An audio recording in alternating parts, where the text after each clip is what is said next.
Libro Profetas y Reyes, capítulo 47, Josué y el ángel. El firme progreso que hacían los edificadores del templo desconcertó y alarmó mucho las huestes del mal. Satanás resolvió hacer otro esfuerzo más para debilitar y desalentar al pueblo de Dios, presentándole las imperfecciones de su carácter. Si con ello lograba que aquellos que habían sufrido durante largo tiempo por causa de la transgresión fuesen inducidos a despreciar los mandamientos de Dios, caerían otra vez en la servidumbre del pecado.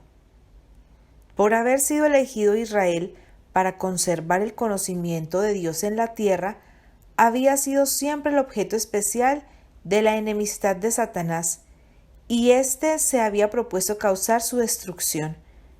Mientras los hijos de Israel fueran obedientes, no podía hacerles daño. Por lo tanto, había dedicado todo su poder y astucia a inducirlos a pecar. Seducidos por sus tentaciones, habían transgredido la ley de Dios y se les había dejado caer presa de sus enemigos. Aunque fueron llevados en cautiverio a Babilonia y permanecieron allí muchos años, el Señor no los abandonó. Les envió sus profetas con reproches y amonestaciones para despertarlos y hacerles ver su culpabilidad. Cuando se humillaron delante de Dios y volvieron a Él con verdadero arrepentimiento, les envió mensajes de aliento, declarando que los libraría del cautiverio, les devolvería su favor y los restablecería en su tierra. Y ahora que esta obra de restauración había comenzado y un residuo de Israel ya había regresado a Judea, Satanás estaba resuelto a frustrar el cumplimiento del propósito divino, y para este fin estaba tratando de inducir a las naciones paganas a destruirlo completamente. Pero en esa crisis el Señor fortaleció a su pueblo con buenas palabras, palabras consolatorias. Mediante una ilustración impresionante de la obra de Satanás y la de Cristo, reveló el poder de su mediador para vencer al acusador de su pueblo. En una visión, el profeta contempla a Josué, el gran sacerdote, vestido de vestimentas viles, en pie delante del ángel de Jehová, impetrando la misericordia de Dios en favor de su pueblo afligido. Mientras suplica a Dios que cumpla sus promesas, Satanás se levanta osadamente para resistirle. Señala las transgresiones de los hijos de Israel como razón por la cual no se les podía devolver el favor de Dios. Los reclama como su presa y exige que sean entregados en sus manos. El sumo sacerdote no puede defenderse a sí mismo ni a su pueblo de las acusaciones de Satanás. No sostiene que Israel esté libre de culpas. En sus andrajos sucios, que simbolizan los pecados del pueblo que él lleva como su representante, está delante del ángel, confesando su culpa, aunque señalando su arrepentimiento y humillación y fiando en la misericordia de un Redentor que perdona el pecado. Con fe se aferra a las promesas de Dios. Entonces el ángel, que es Cristo mismo, el Salvador de los pecadores, hace callar al acusador de su pueblo declarando: Jehová te reprenda, oh Satán, Jehová que ha escogido a Jerusalén, te reprenda. ¿No es este tizón arrebatado del incendio? Israel había estado durante largo tiempo en el horno de la aflicción a causa de sus pecados. Había sido casi consumido en la llama encendida por Satanás y sus agentes para destruirlo, pero Dios había intervenido ahora para librarle. Al ser aceptada la intercesión de Josué, se da la orden: quitadle esas vestimentas viles, y a Josué el ángel declara: mira que he hecho pasar tu pecado de ti y te he hecho vestir de ropas de gala. Y pusieron una mitra limpia sobre su cabeza y vistiéronle de ropas.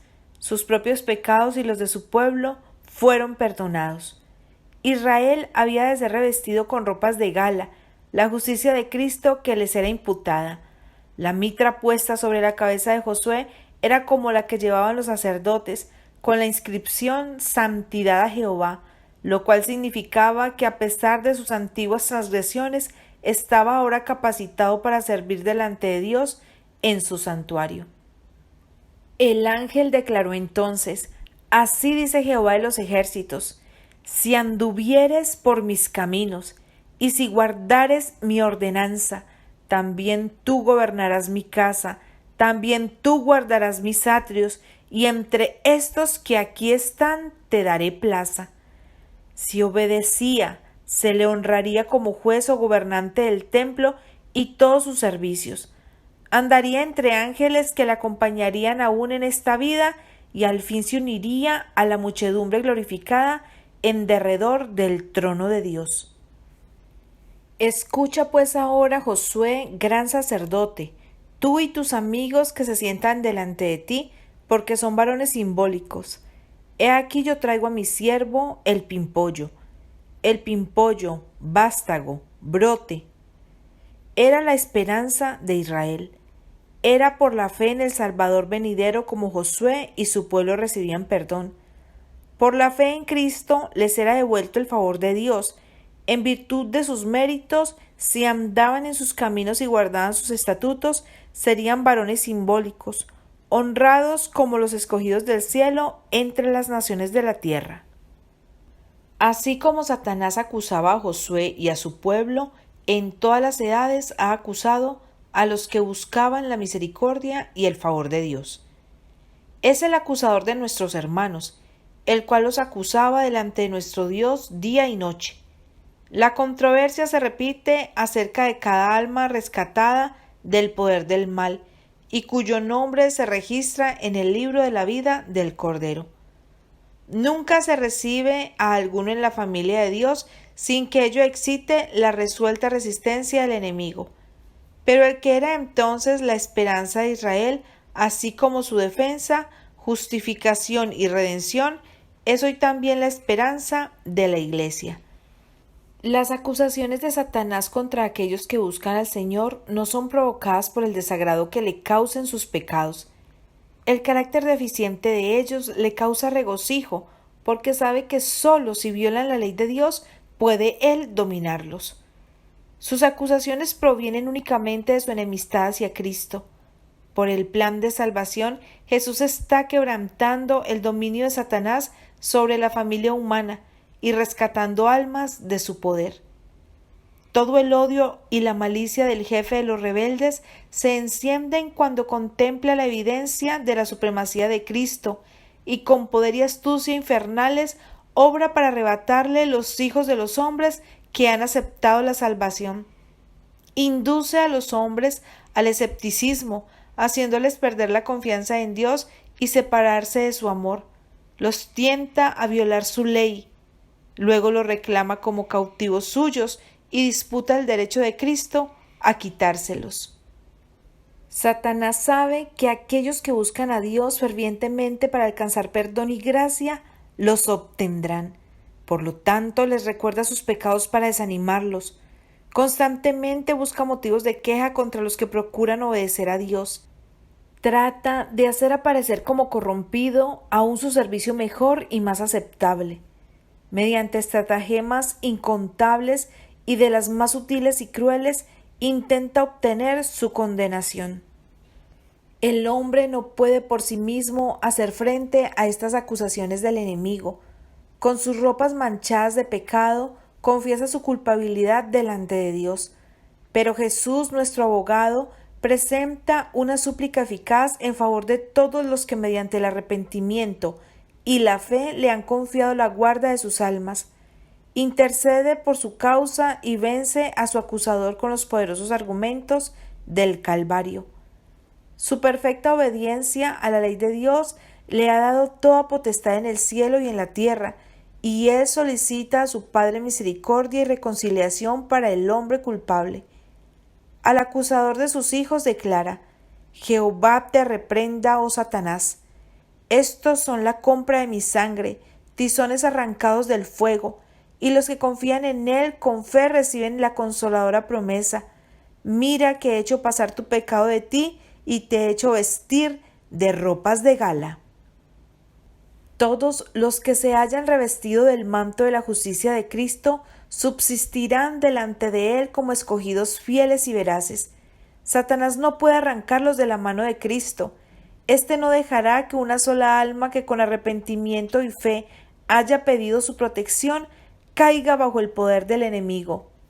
Su palabra declara: ¿o forzará alguien mi fortaleza? Haga conmigo paz, sí, haga paz conmigo.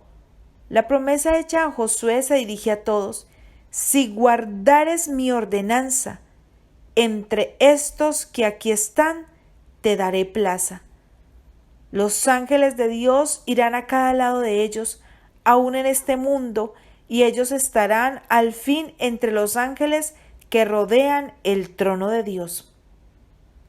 La visión de Zacarías con referencia a Josué y el ángel se aplica con fuerza especial a la experiencia del pueblo de Dios durante las escenas finales del gran día de expiación.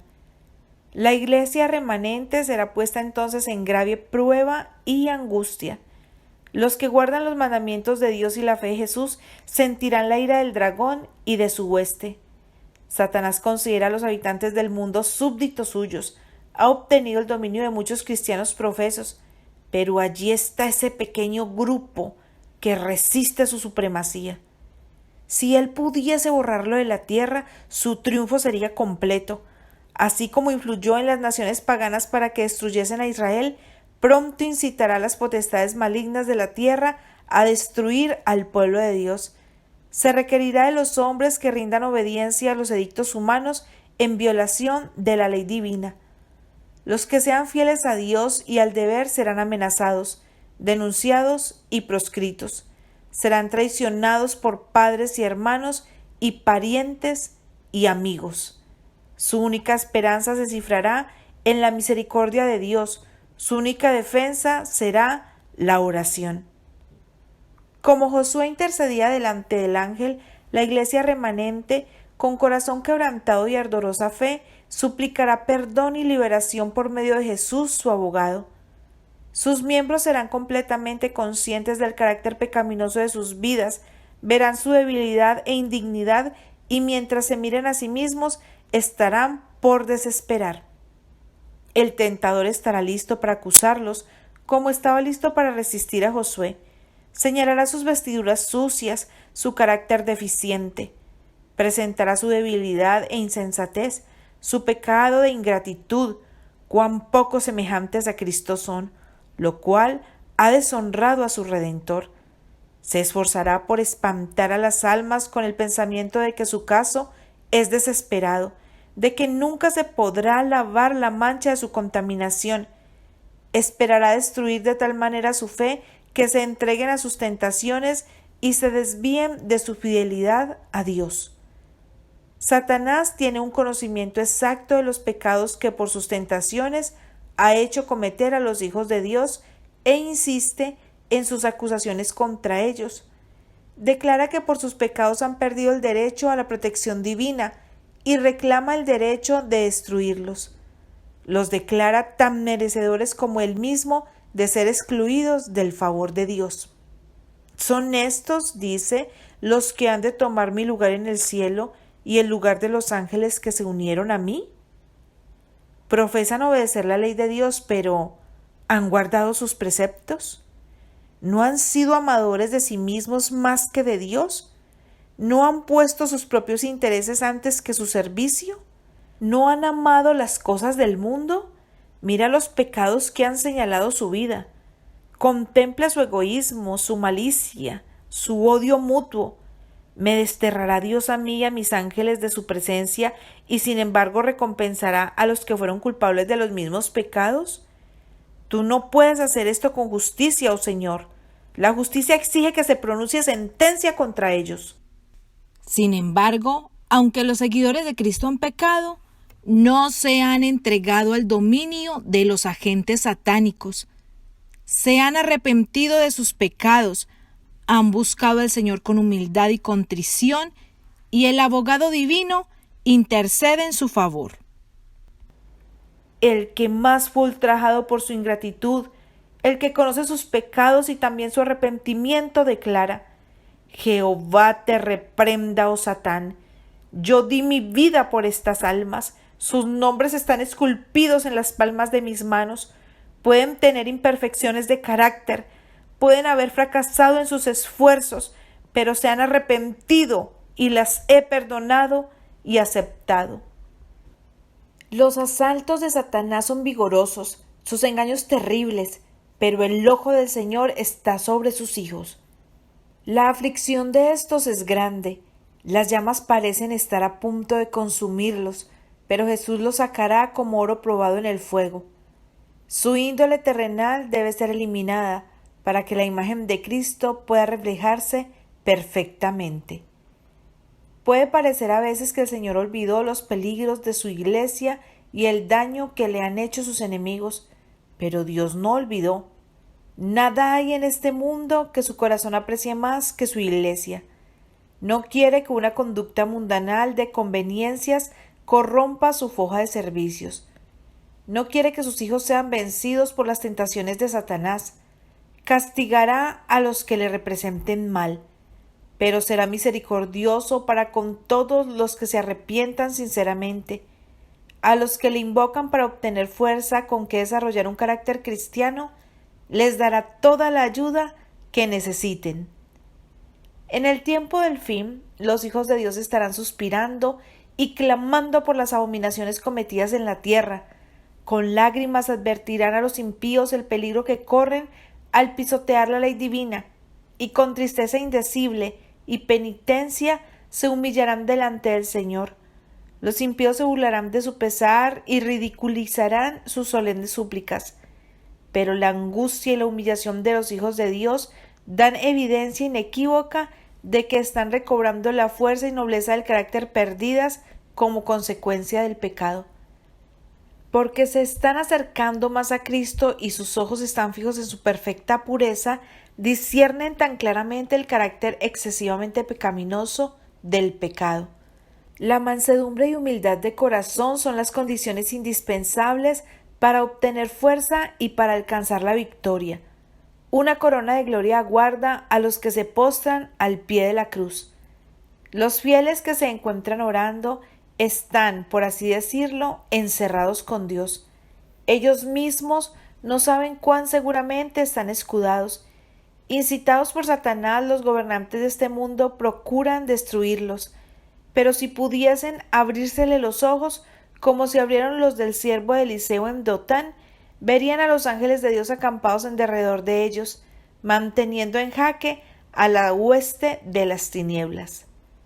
Mientras el pueblo de Dios aflige su alma delante de él, suplicando pureza de corazón, se da la orden: quitadle esas vestimentas viles, y se pronuncian las alentadoras palabras: mira que he hecho pasar tu pecado de ti y te he hecho vestir de ropas de gala.